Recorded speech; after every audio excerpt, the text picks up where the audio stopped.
Hai guys, kita kembali lagi dalam episod kedua bagi podcast Ada Apa Dengan Cinta bersama saya, Nur Aina binti Abdul Wahab.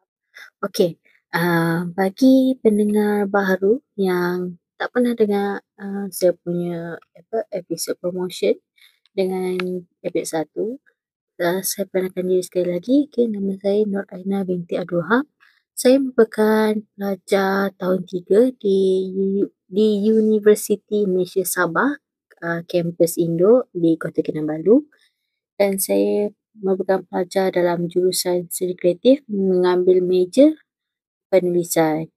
Okey, korang yang memang betul-betul lah kan tak pernah dengar lagi saya punya episod 1.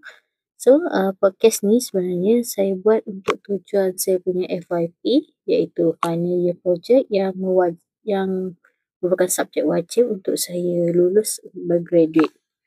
So, untuk secara ringkasnya, podcast Ada Apa Dengan Cinta ni, saya akan membincangkan kisah-kisah percintaan saya dan juga orang-orang sekeliling saya, dan saya ada menjemput seorang tetamu di mana kami akan membincangkan topik-topik ataupun bukan topik lah, teori-teori psikologi yang bolehlah dikaitkan dengan kami punya, bukan kami lah, saya punya FYP ni, yang macam boleh dikaitkan dengan perhubungan lah. Dia tidak macam tidak spesifik kepada hubungan percintaan sahaja, tapi juga boleh dikaitkan dengan hubungan keluarga, hubungan dengan sahabat-sahabat. Tapi secara majoritinya podcast ini akan membicarakan tentang kisah-kisah cinta lah, macam tu. Uh, bagi yang macam tak pernah dengar kan, memang beberapa kali sudah saya ulang tu kan. Sebenarnya saya ada berpesan lah pada episod lepas untuk bagi pendengar-pendengar ni sediakan buku nota kan, sebab nanti tetamu saya kan ikut-ikutlah dia ada kongsi dia punya tips-tips dalam percintaan yang boleh orang-orang single macam saya lah, orang-orang single kan, boleh take note dan masukkan dalam apa tu dalam kehidupan sebenar lah, boleh praktikkan dalam kehidupan sebenar, dan kita gunalah teori-teori yang dia bagi tu untuk kita pikat-pikat lah. Betul kan, kita jalan di mana-mana kan, macam handsome pula orang tu, nak minta nombor lah, macam mana. Itulah dia ada bagi tips-tips kan. Janganlah boleh tips screenshot kan, pura-pura jatuh lah, pura-pura tumpah air lah kan. Jadi kita gunakan teori yang akan tetamu saya lah, sahabat saya ni kongsikan nanti. Bila saya sebut tamu, saya rasa ramai kan macam, siapalah tetamu saya kan. Tak apa, saya akan kenalkan tetamu saya dekat segmen yang kedua nanti. Sebab tak syok lah kan kalau kita kenalkan dia awal. Kita bagi korang ni macam tanya dulu, siapa tetamu yang nak kongsi ni kan. Tak apa. Sementara nak menunggu tetamu tu kan, bolehlah kot kan korang pergi dengar dulu episod 1 sebenarnya. Dekat episod 1 tu korang boleh tahulah kenapa saya jemput dia ni. Apa qualification dia ni, kenapa saya jemput dia ni kan. Kalau dia nak bagi nasihat-nasihat bercinta ni, dia ni layak ke tak? Korang jangan risau, layak orang ni. Sebab saya pun single tapi dia tak, macam tu. Okay, sebelum macam yang saya terangkan di penghujung episod 1,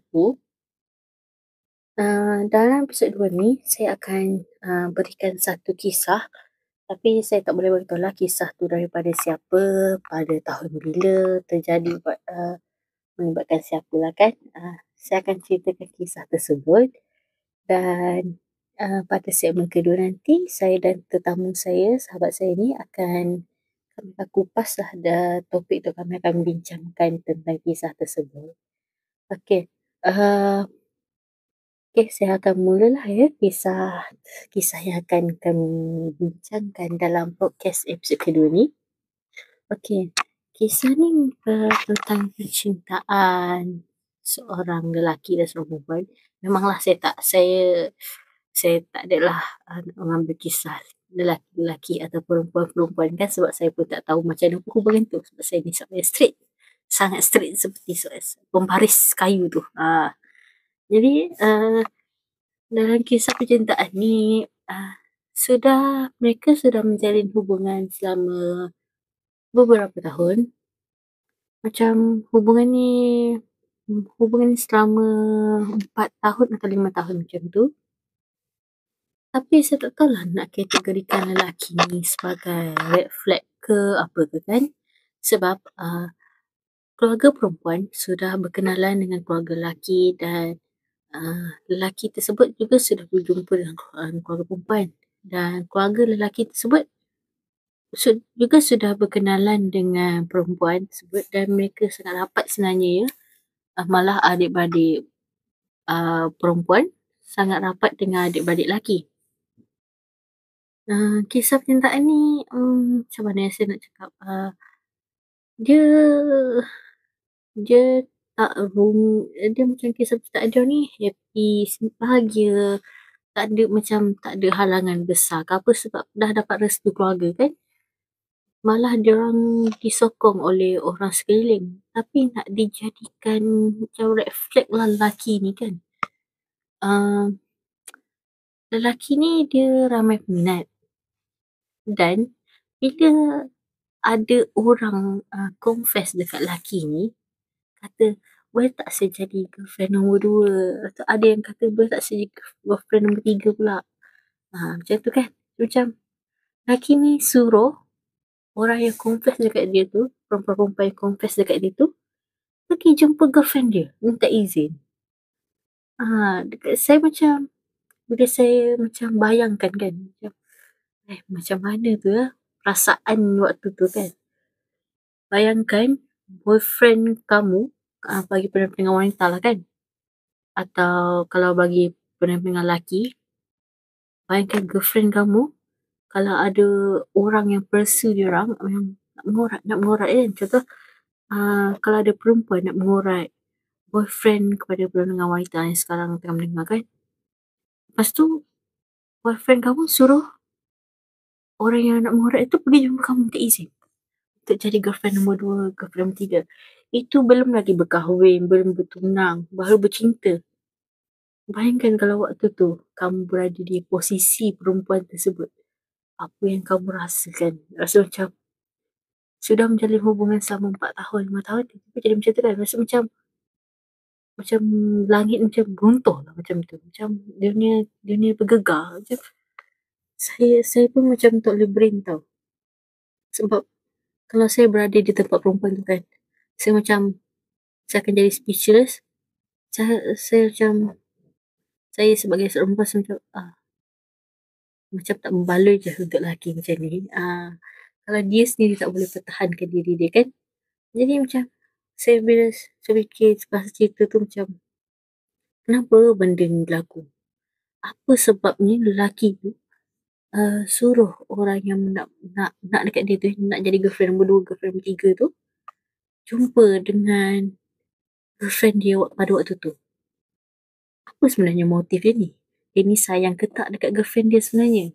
Ataupun dia ni memang jenis yang kalau bercinta dia tak bagi perhatian. Jadi kisah ni lah yang akan saya dan sahabat saya akan bincangkan dalam segmen kedua dan segmen ketiga. Jadi sampai sini saja segmen pertama. Kita akan berjumpa lagi dalam segmen kedua selepas ini. Jadi stay tune.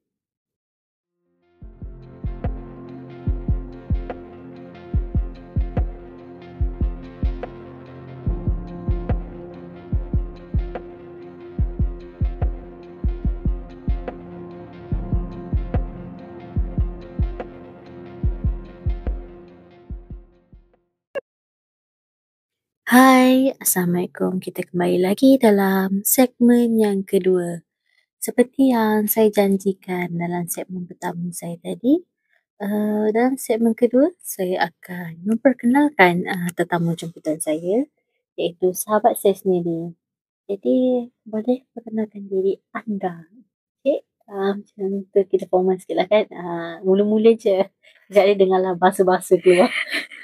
Okay. Hai, Assalamualaikum, selamat pagi, selamat petang dan selamat malam kepada semua pendengar di mana anda berada. Terima kasih kerana sudi mendengar podcast sahabat baik saya, Noraina binti Abdul Wahab, iaitu podcast Ada Apa Dengan Cinta.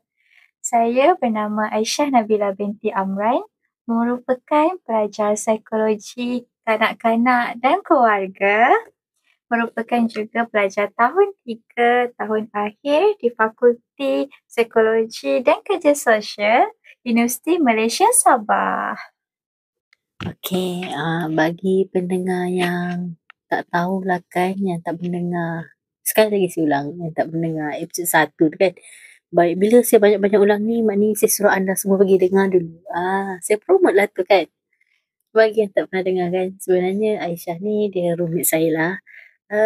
Sekarang tahun kedua sudah kami menjadi roommate dan kalau pelik kan, kenapa kalau belajar kat UMS kan, Universiti Malaysia Sabah ni, kenapa tak bercakap macam orang Sabah? Kami dua ni sebenarnya dua-dua dari Semenanjung. Jadi sepanjang 10 episod podcast ni, anda semua akan mendengar lah tiada kesemenanjungan. Bukan. Tiada kesabahannya di situ. Tiada kesemenanjungan pula. Tiada kesabahan dan hanya ada kesemenanjungan saja.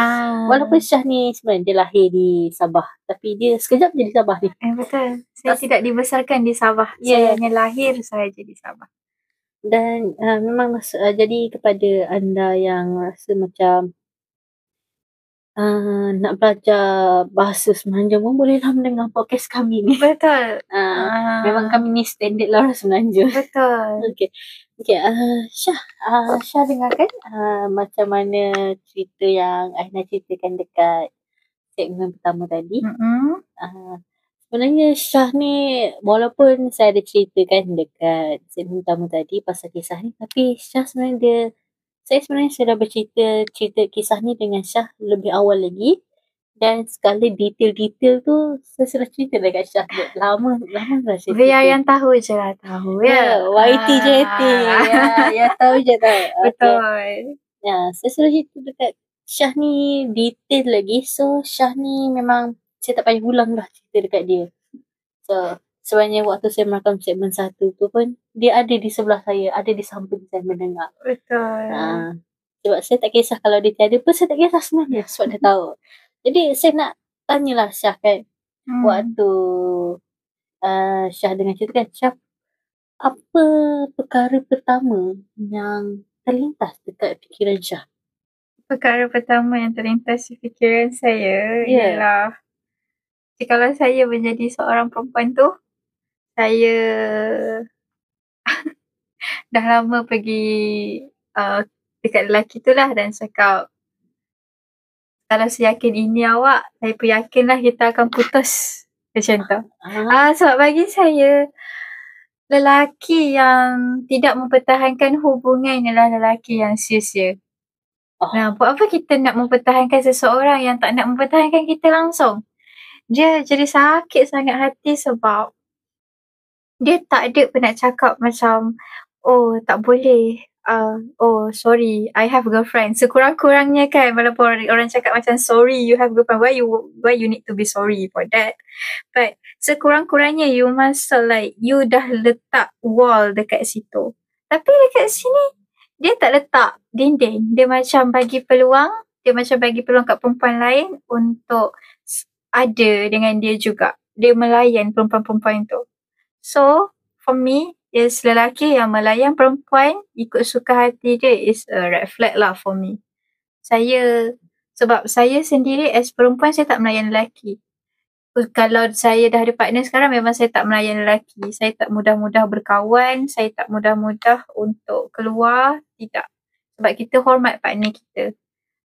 And here is hormat, respect lah. Hormat kepada seseorang tu sangat penting, lagi-lagi partner. Bila kita step hormat dia, dia akan juga bagi kepercayaan dekat kita. Bila someone dah bagi kepercayaan dekat kita, kita tak boleh sewenang-wenangnya mencabar ego dia ataupun kepercayaan dia. Sebab manusia ni, dia ada tahap limit dia. And once you lepaskan satu permata hanyalah untuk you mencari kaca, it's really, apa orang kata, wasted lah your time. Jadi kepada pendengar-pendengar perempuan di luar sana, kalau adalah kisah-kisah macam ni kan berlaku pada anda, tinggalkan lelaki tu. Secara jujur, tinggalkan dia. Janganlah jadi seperti kisah dalam itu. Di mana kalau saya tak ceritakan sambungan dia sebenarnya, walaupun selepas benda terjadi mereka masih bersama selepas itu dan hanya putus berapa tahun selepas tu sahaja. Kira lepas kejadian tu lama jugalah hubungan mereka.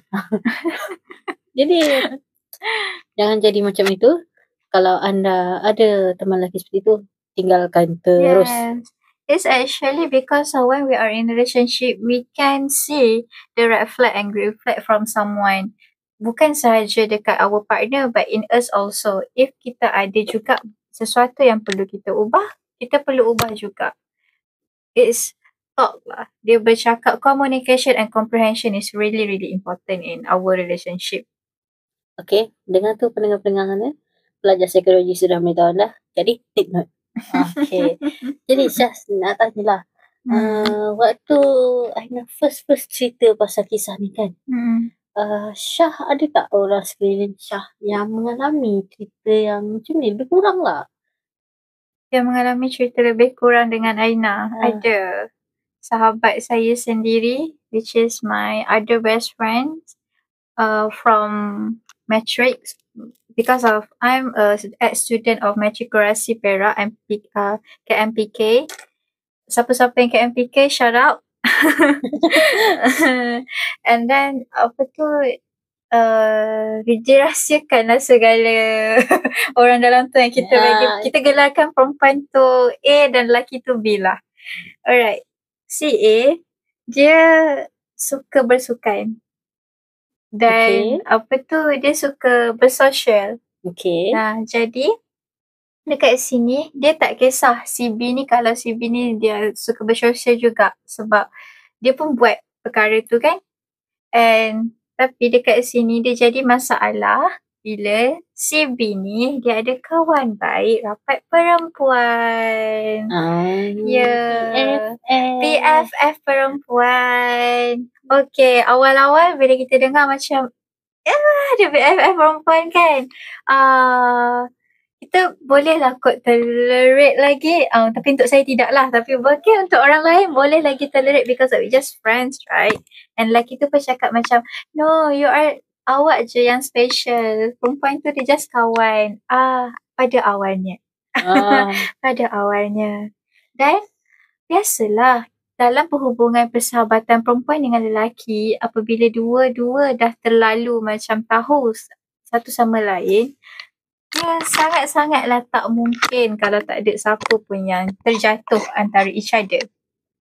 Jadi, kawan si B ni, dia suka kepada si B dan dia cakap, B, aku suka kau lah. Kau nak tak couple dengan aku? Senyap-senyap. Macam tu. Sedangkan si A ni sangatlah percaya dekat si B ni sebab si A ni dia, itu first time dia bercinta, satu. Lagi satu sebab si B ni sebelum ni tak pernah lagi buat hal kecuali keluar dengan BFF perempuan dia tu lah. Sangat ular. Lepas tu si B ni dia boleh jawab macam ni, kalau macam tu kau jadi second partner aku lah. Mentang-mentang lelaki boleh pasang empat. Tapi dia cakap benda tu secara gurau je. Tapi BFF dia ambil serius. BFF dia ambil serius. And BFF dia take courage untuk lagi selalu contact, lagi selalu update. Si A ni pula jenis yang busy.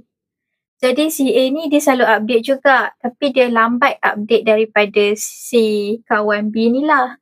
Jadi lama-lama si B ni pun mengaku dekat si A, awak, saya sebenarnya dah terbuka hati kepada orang lain.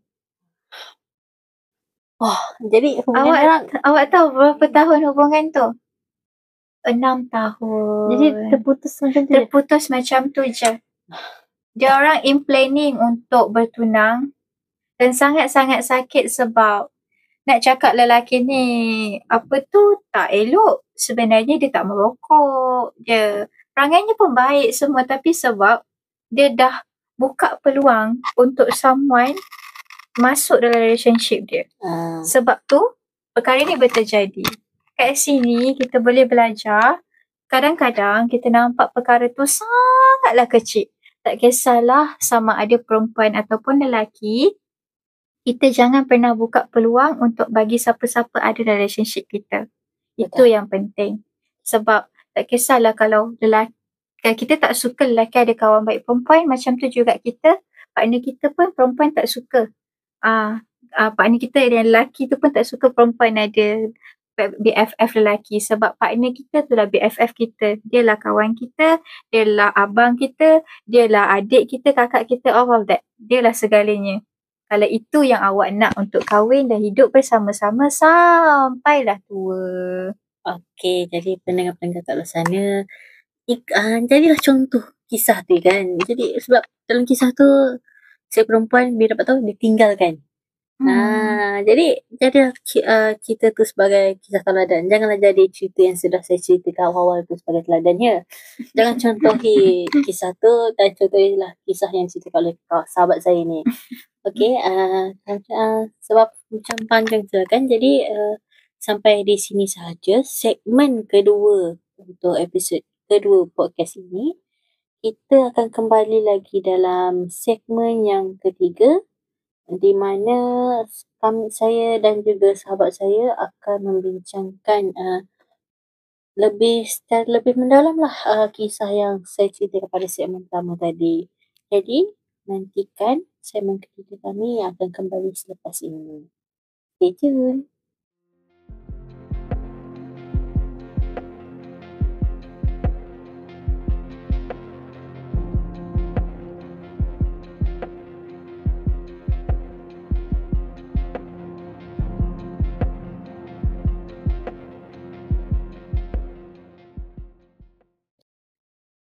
Okay, hi guys. Kita kembali lagi dalam segmen yang ketiga. Okay, dalam segmen yang ketiga ini, saya dan tetamu saya akan bincangkan tentang red flag. Okay, saya pasti ramai yang tahu red flag ni apa sebenarnya. Tapi bagi yang tak tahu sangat pasal red flag ni kan, sebab maybe ada pendengar-pendengar sini yang tidak mengejar arus masa kan, yang lebih memfokuskan kepada macam lebih pada dunia monolog monolog dalaman. Okey, lebih pada perkara-perkara analog di mana menulis, mencatat, menulis tidak menggunakan telefon pintar yang touchscreen semua ni kan. Jadi saya nak jemputlah saya beritahulah saya dan sahabat saya lah, kami akan mengupas tentang apa itu refleks sebenarnya dari segi sudut ilmu, dari sudut sikap dia dan dari sudut malah ada sudut psikologi juga kan, Syah? Betul. Okey, jadi tanpa membuang masa lagi, saya dan sahabat saya akan teruslah terjun diving ke dalam tajuk apa itu red flag. Okay. So, based on our two early segment, which is segment 1 and segment 2, we already hear about the stories and kita boleh detect sedikit red flag yang ada di dalam story-story itu. And when we talk about red flag, what is red flag? Apa itu red flag?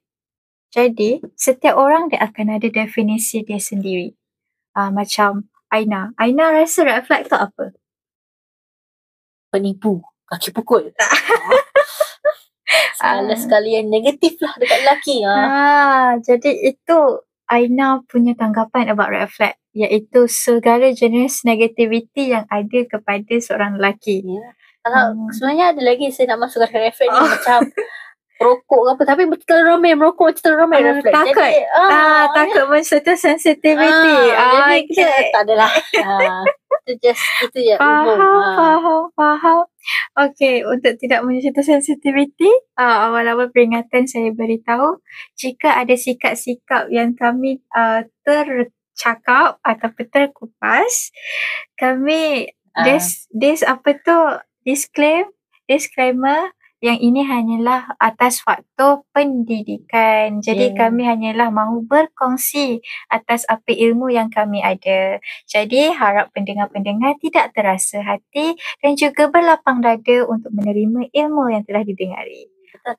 Dan juga jika ada sebarang fakta atau sebarang ilmu yang kami kongsikan yang macam kamu macam pendengar sukar nak percaya, saya nasihatkanlah rujuk pada pakar-pakar yang lain juga. Sebab sekali lagi saya tegaskan kami berdua ni student. Hanyalah pelajar sahaja. Kami hanya pelajar dan berkongsi apa yang kami tahu sahaja. Betul. Okey, kembali kepada topik kita iaitu apa itu red flag. Macam dia pula host podcast dia. Bolehlah. Sama-sama. Okey, apakah itu red flag? Red flag daripada yang dimaksudkan oleh Gottman dan Silver pada tahun 2000. Red flag dia menerangkan tentang peringatan bahaya. Jadi bila kita tanya kawan kita, apa red flag kau? Bagi kau apa red flag tentang seseorang yang kau letakkan? Maksudnya apa peringatan bahaya yang kita letakkan? Jadi red flag ni kalau dalam psikologi ianya kita boleh tengok daripada 3 sudut, iaitu daripada segi kesihatan mental, kesihatan fizikal dan juga workplace, iaitu tempat kerja. Social lah that we can say. Jika ada perbuatan yang mengganggu antara ketiga-tiga ini ataupun mengganggu semua tiga-tiga, itu anda boleh gelarkan ada beberapa sikap-sikap tu ianya red flag. Dia ada peringatan bahaya dalam itu. Jadi, mesti korang nak tahu kan apa sebenarnya daripada segi kesihatan ataupun psikologi ataupun that we can say ilmu lah yang ada kan, pendidikan, sikap-sikap red flag yang telah dituliskan. Saya nak tahu.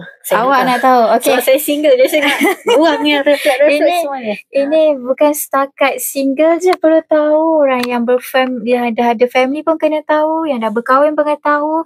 Lagi-lagi yang orang dah ada hubungan lah. Kena juga tahu. Iaitu kita kena sidik diri kita. Ada ke tak kita macam ni? Dan juga kita kena sidik pasangan kita. Saya selagi saya boleh elak, saya elak lah. Just kata awal. InsyaAllah. Kita elak.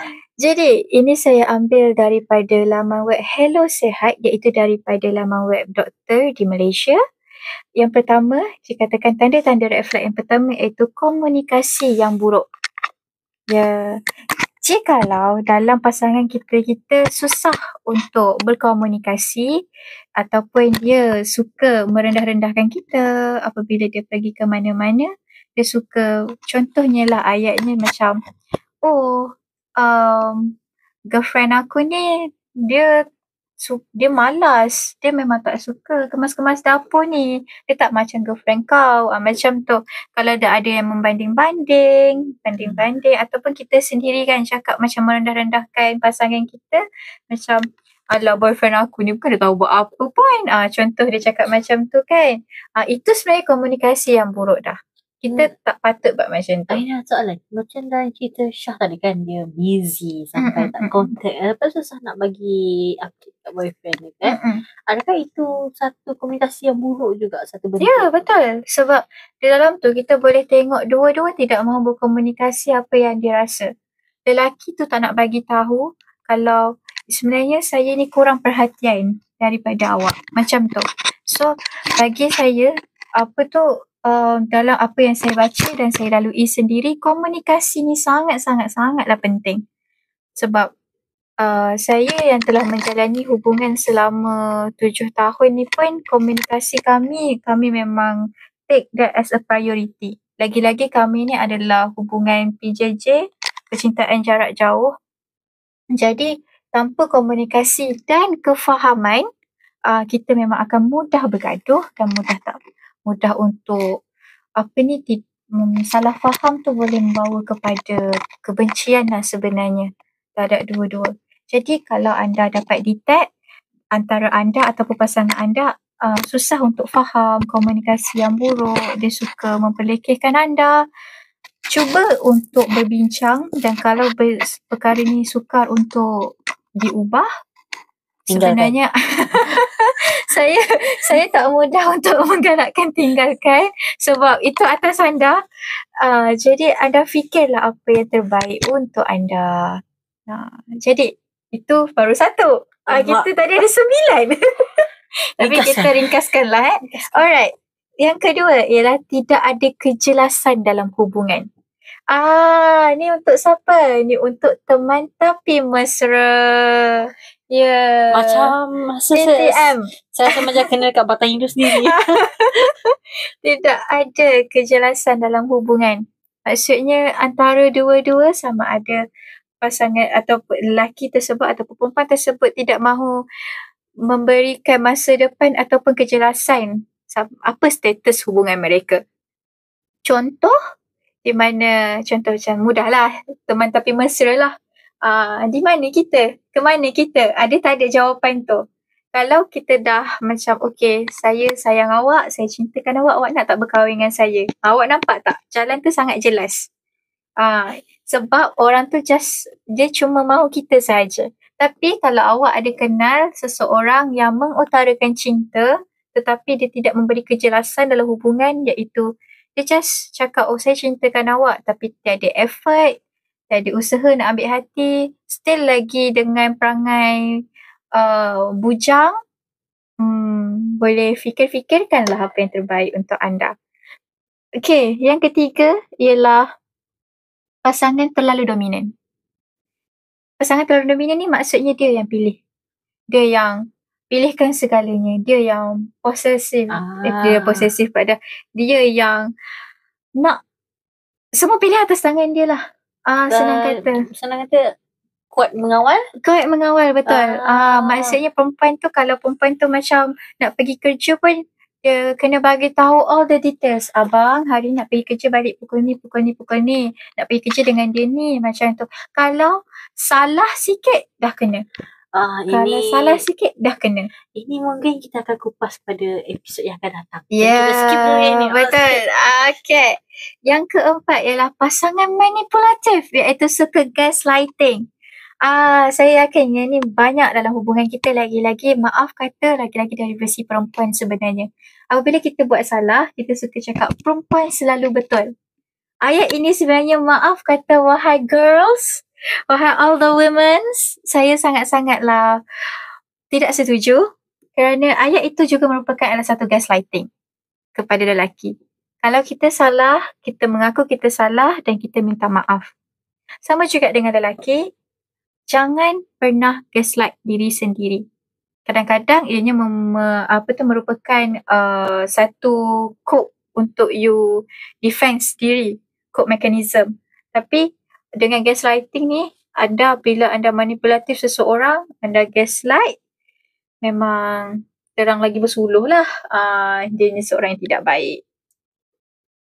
Susah juga berada dalam hubungan ni kan. Banyak yang kita kena perhatikan. Biasalah tu. Tapi once we are in relationship, it comes really fast. Jadi kita sendiri akan perasan benda tu. Itu baru 4 je lah. 4 pun sudah penat dah. Macam tak nak bercinta je. Okay. Yang kelima, sering bertengkar kerana hal kecil. Yang kelima ni sangat-sangat sensitif untuk perempuan actually. Lagi-lagi kalau tengah masa. Lagi-lagi kalau tengah masa. Mengambang bulannya. Jangan. Kalau boleh kita elakkan hal kecil, bertengkar hal kecil, kita elakkanlah. Contoh hal kecil, contohnya seperti kalau kita punya pasangan, dia tidak dapat untuk memberikan masa seperti biasa kerana kerja, kita janganlah terlalu mengongkong ataupun memaksa dia macam, awak dah tak sayang saya ke? Macam tu. Kita kena cuba juga faham pasangan kita. Sama juga pada lelaki, kalau hal-hal kecil seperti perempuan, kalau seorang perempuan tu dia seorang yang aktif, dia ada kawan-kawan lelaki yang dia dah cuba bagi tahu anda, tapi anda jenis yang kuat ataupun cemburu dia lambat kan. balas sikit je. Lambat balas sikit je. Cubalah fikir positif kepada pasangan anda, kerana itu termasuk juga dalam kepercayaan sebenarnya. Okey, yang keenam ialah love bombing. What is love bombing? Love bombing ialah rasa cinta yang berlebihan dan meluap-luap waktu pertama kali bercinta tu. Waktu awal-awal bercinta tu. Awal bercinta dah. Awal bercinta, betul. Awal bercinta tu lah dia bagi ucapan manis, dia bagi perhatian sepenuhnya, dia bagi segalanya. Tapi bila dia dah di pertengahan, dia biarkan. Sebab dia cakap, kita tak boleh berlebihan dah. Nanti tak special dah. Macam tu. Itu satu red flag ya kawan-kawan. Tak kisah daripada segi dia perempuan ataupun lelaki. Tapi kalau dia jenis yang love bombing, giving you all at once, waktu pertama kali, dan bila dia dah slow-slow dia hilang, anda pun hilangkan diri terus. Ghosting je terus. Jangan kita kena ghosted, biar kita ghost orang. Betul. Tapi macam panik pula ayat. Yang ketujuh ialah dia pernah ada kisah-kisah dia curang. Baru pun ni kat dia viral tu kan. Dia pernah ada kisah-kisah curang. Bukan nak cakap. Dia macam ni lah. Dia kategori red flag dah. Tapi itu terpulang kepada anda untuk mempercayai dia. Ataupun tidak. Sama ada dia betul-betul kali ni berubah atau tidak. Betul. Sebab tak semua orang kita boleh judge dia tak berubah lagi. Okay. Jadi untuk yang ketujuh ni, untuk siapa-siapa yang ada kekasih gelap sebelum ni, yang anda pernah selingkuh, yang anda pernah curang, dia dah pernah ada rekod curang. Berhati-hati. Kalau anda mahu berubah, alhamdulillah. Dan kalau orang meletakkan anda ada red flag, anda kena terimalah. Dan anda kena ubah dengan apa yang anda telah buat. Baiklah, yang ke-8 ialah kita tidak boleh jadi diri sendiri bila dengan dia. Jadi bila dengan dia, kita kena, mungkin kita ada takut sesuatu. Contohnya macam, kalau saya terlebih ini, mesti dia akan tinggalkan saya. Jadi dia akan cuba jadi macam cuba jadi orang lain. Sebab apa? Sebab dia pernah dah cuba jadi diri dia sendiri, tapi pasangan dia tak suka benda tu. Jadi bila dia bersama orang lain, dia try. Yes. Tapi dia sendiri-sendiri dia jadi macam tu. Yes. So dia tak jujur lah. Dia tak jujur. So kalau awak ada dengan seseorang yang awak tak boleh jadi diri sendiri, maaf kata, angkat kaki pergi. Betul. Sebab awak nak ada dengan dia seumur hidup awak. Sampai bila awak nak berlakon dengan dia? So, dekat sini awak tak boleh ada dengan bercinta dengan orang yang tak boleh awak jadi diri awak sendiri. Okey, yang ke-9 adalah yang ni memang kekerasan fizikal maupun verbal. Yes, pukul, tampar, carut, maki. Ya, mencarut, maki. Walaupun lelaki tu cakap dekat kita dengan nada suara yang tinggi selalu, itu merupakan red flag. Sama juga dengan perempuan, kalau dia dah cakap, maaf ya, perkataan-perkataan ini mungkin tidak akan disensor kerana ini hanyalah contoh. Seperti gila, babi, hawau, segala perkataan-perkataan carutan yang merendahkan self-efficacy kita, yang merendahkan martabat diri kita, semua itu dah verbal punya kekerasan. Jadi jangan ambil mudah, jangan kerana cinta anda buta, anda sanggup lagi terima kekurangan dia, jangan. Kalau anda cuba untuk berkomunikasi tapi dia tidak mahu berubah, sayangilah diri sendiri, angkat kaki dan pergi. Okey. Jadi pendengar-pendengar saya di luar sana yang saya rasa kalau ada yang mendengar ni, maybe anda berada dalam hubungan ataupun sedang mencuba-cuba mencari kasih hati. Betul. Kalau dia sedang mencari atau memang dia sedang berada dalam hubungan.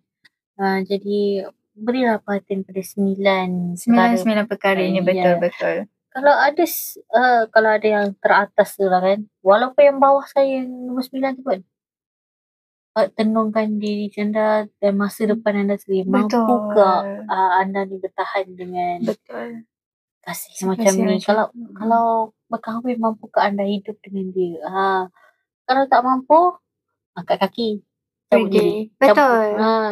Sebab kita berhubungan ini bukanlah hanyalah untuk try and error, tapi kita berhubungan ini adalah untuk selama-lamanya sebenarnya, sampai ke jenjang pelamin, sampailah ke tua.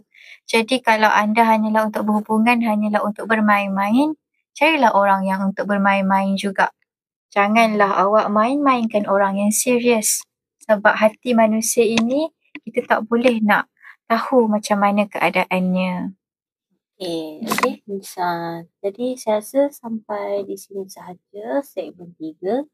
Dan berakhirnya segmen 3 ini menandakan berakhirnya lah episod kedua bagi podcast Ada Apa Dengan Cinta. Yes. Okay. Jadi saya akan berjumpa dengan anda lagi pada episod akan datang. Sila nantikan episod yang akan datang saya. Masih juga bersama dengan tetamu saya, sahabat saya ni, Aisyah. Sebab saya tak nak jemput orang lain sudah. Memang dia je.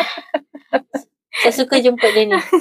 Sebab saya setiap hari bercerita dengan dia. Saya suka, saya selesa. Jadi kalau anda rasa nak dengar lagi suara Aisyah, dengar lagi apa ilmu yang akan diajar oleh Aisyah selepas ni. Jadi jangan lupa nantikan episod ketiga. Jadi sampai di sini saja. Okay guys, apa lagi saya nak cakap? Jadi sudah. Okay. Jadi saya ucapkan selamat tinggal di sini. Jumpa lagi. Okay, bye-bye.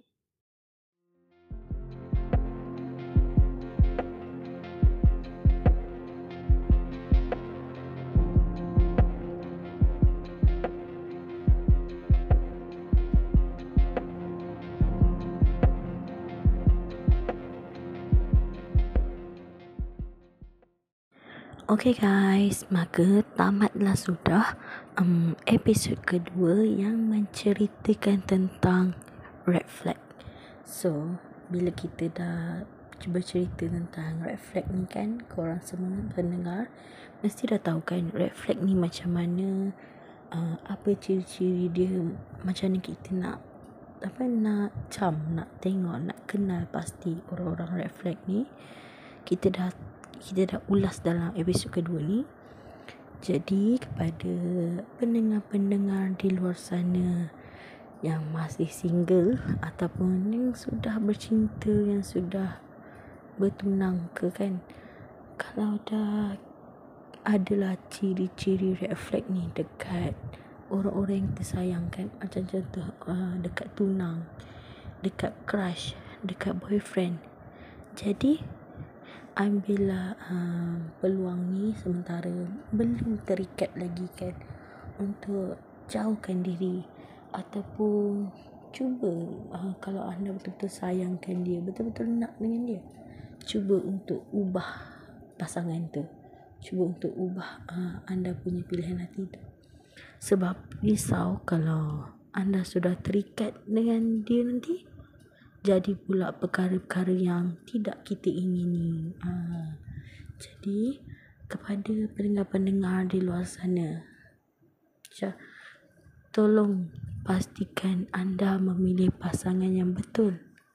Janganlah pilih pasangan yang mempunyai ciri-ciri red flag, suka menipu, kaki pukul, dia suka macam semua benda dia yang betul, anda yang salah. Walaupun kita tahu zaman sekarang ni, kalau perempuan dan lelaki bergaduh mesti kan asyik-asyik perempuan nak betul, asyik-asyik perempuan nak betul. Tapi kita tak bolehlah macam tu ya. Jadi ambil iktibar, ambil ilmu daripada episod kedua ni. Cuba anda tengok pasangan anda tenungkan, betul ke dengan dia ni anda boleh bertahan? Adakah dengan dia ni betul-betul anda akan bahagia?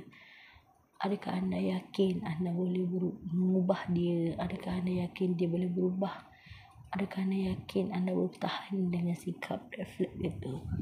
Jadi sebabkan kita sudah belajar di sini tentang red flag ni, jadi tenangkanlah diri anda.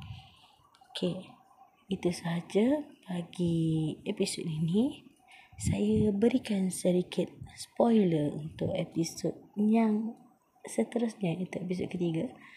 Untuk episod ketiga selepas ini, kita akan membincangkan tentang topik curang. Dalam zaman sekarang ni, banyak kan topik-topik curang ni. Jadi selepas ini kita akan mendengar kisah pasangan yang curang dan macam mana dia curang tu, apa ciri-ciri orang curang, macam mana kita nak kenal pasti dia ni curang. Dia cakap dia menipu, dia kata ni, tapi sebenarnya dia ada orang lain. Jadi kita akan kupaskan dalam episod ketiga selepas ini. Jadi stay tune guys. Saya tutup dulu episod ini. Bye.